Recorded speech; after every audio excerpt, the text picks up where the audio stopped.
वृंदावन में समय बीत रहा था और कृष्ण बड़ा हो रहा था। साथ ही बढ़ रही थी उसकी शरारतें।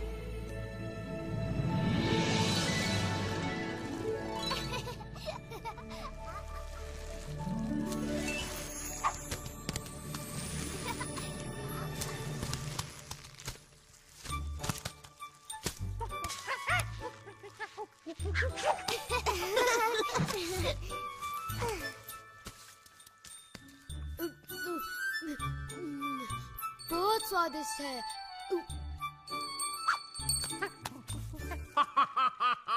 मैं नंद महाराज को विशेष उपहार देने के लिए इन मीठे फलों की एक टोकरी भरकर ले जाऊंगा। ये तो बहुत भली सोची सुबला।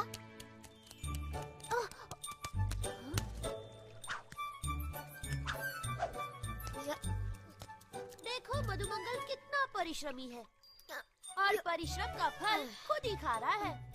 मुझे तो एक ही चीज सूझ रही है, सोना।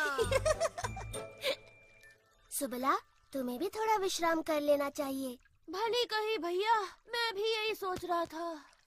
पर कृष्णा, मेरा कार्य पूरा नहीं हुआ। ये कार्य मैं कर लूंगा सुबला।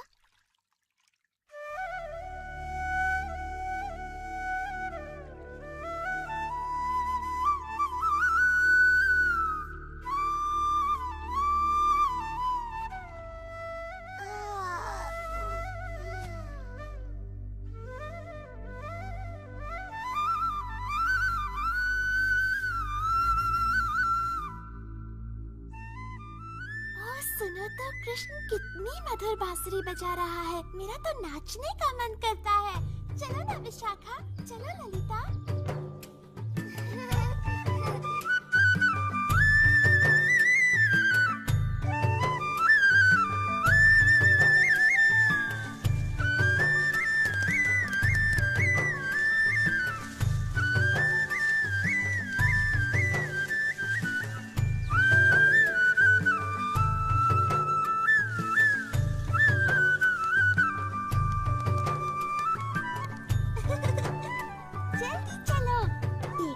कृष्ण क्या कर रहा है?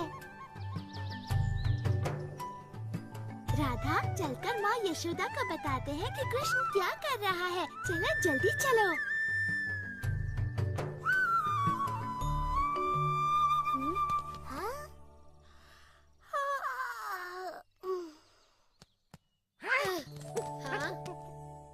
वाह, इतने सारे फल।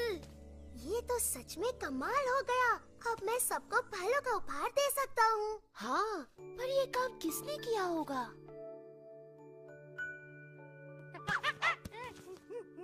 तो ये चमत्कार तुमने किया है दादी लोग। दादी लोग की जय हो।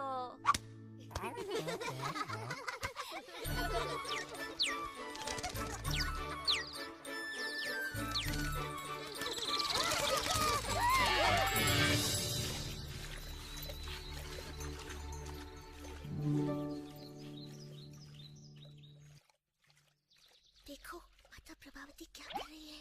इतना सारा माखन।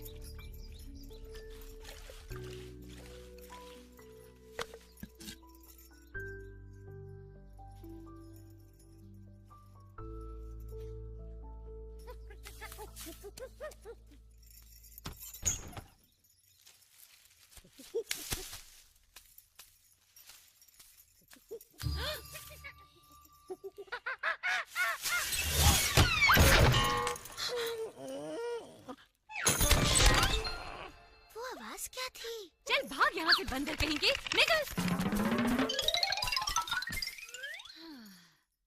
मैं क्यों भूल जाती हूँ कि इस द्वार को हमेशा ताला बंद करके रखना चाहिए। यमुना तट के बंदरों की वजह से कुछ भी सुरक्षित नहीं है। और वो यशोदा का नटखट कृष्णा, ताला न लगाया तो क्षण भर में इतनी मेहनत से निकाला गया सारा माखन यूं चट कर जाएगा। उधर मत जाओ, सुनो। पर ये भी तो है कि वो इतना सुंदर और भोला दिखता है कि उसको उसकी शरारतों के लिए मैं डांट भी नहीं पाती। ओह, होगा वो सुंदर और भोला, पर मैं इस बार उसके झांसे में आने वाली नहीं हूँ। समझ नहीं आता क्या करें। पता है माता प्रभावती अभी अभी क्या करके उठी है? मैं बताऊं? उन्होंने अभी अभी हांडी भर के मलाईदार दही बिलोई है और उसमें से ढेर सारा माखन निकला है, संसार का सबसे स्वादिष्ट माखन। ओ कृष्णा, मेरे मुंह में पानी आ रहा है, मुझसे रुका नहीं जाएगा। ऐसा माखन जो जीभ पर रखते ही घुल जाए और खाने वाले को स्वाद की दुनिया में ले जाए। ओ कृष्णा, तुम हाँ? कौन है वहाँ?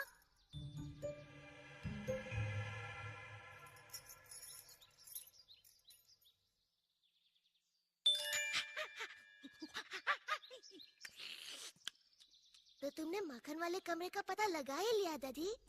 तो कर लो बात। अभी अभी तो तुमने कितना माखन खाया है कृष्णा? अच्छा, कितना भी माखन खाओ मेरे लिए तो कम ही है ना सुबाला? तुम्हारी बात में दम तो है, पर मेरा पेट कह रहा है कि मैं कृष्णा की बात मानूं। तो फिर जल्दी चलो ना।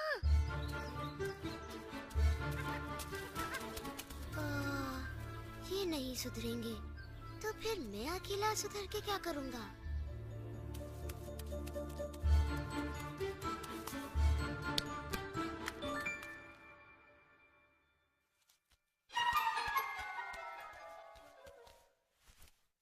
ओह, चल भाग यहाँ से चोर कहीं के, तुझे मैं छोड़ूंगी नहीं।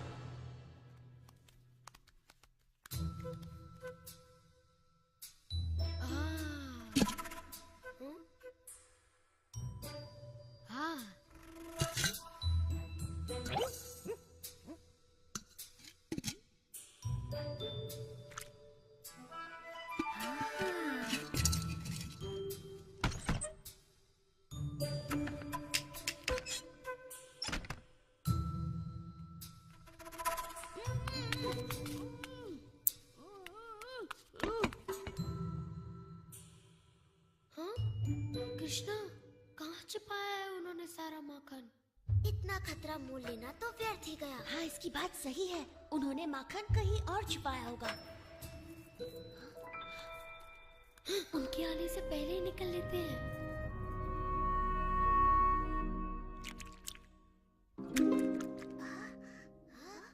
ये तो असंभव है, हम वहाँ कभी नहीं पहुँच पाएंगे। कृष्णा के रहते हुए कुछ भी असंभव नहीं मधु। तो अब तुम्हारे पास क्या योजना है कृष्णा? योजना की कोई कमी थोड़ी ना है जब तुम लोग मेरे साथ हो।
लाडले को रंगे हाथ मक्खन चुराते पकड़ा है। इसने हंडिया उतारकर पूरे घर में मक्खन बिखेर दिया। मैंने इतना ऊपर टांगा था मगर ये न जाने कैसे वहाँ तक भी पहुँच गया। इस बार मैं इसकी सुंदर सूरत देखकर नहीं पिघलने वाली। हर बार ये जादू चलाकर बच निकलता है, इसीलिए मैंने इसको पकड़ा और सीधे तुम्हारे पास ले आई। इससे पहले कि ये फिर से मुझ पर अपनी भोली भाली सूरत का जादू चलाए और मैं कुछ भी ना कर पाऊँ।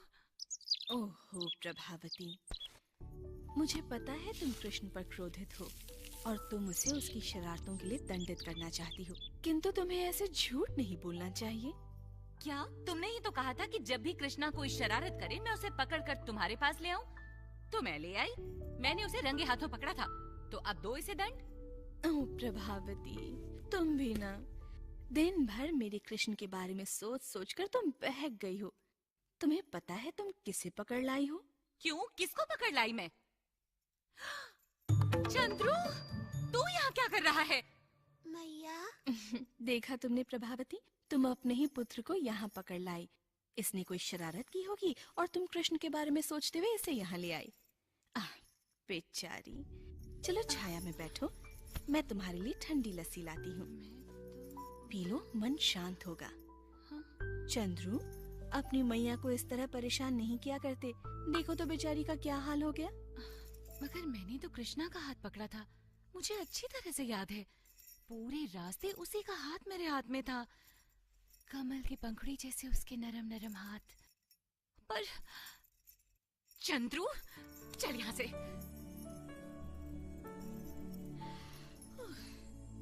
मैया, उनकी बातों में आ गई तो तुम्हें कैसे पता चलेगा? तुम्हें अपने पुत्र पर विश्वास होना चाहिए कि मैं तुम्हारा ही पुत्र हूँ।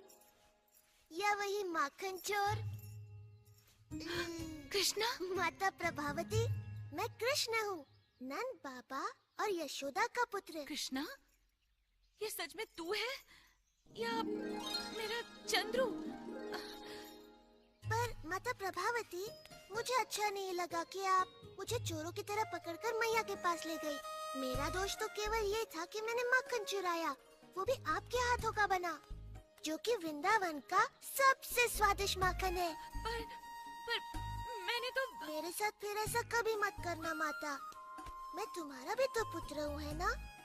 अगली बार ऐसा किया तो चंद्रा की जगह अपने पति का हाथ पाओगी और फिर पूरा का पूरा वृंदावन तुम पर हंस रहा होगा।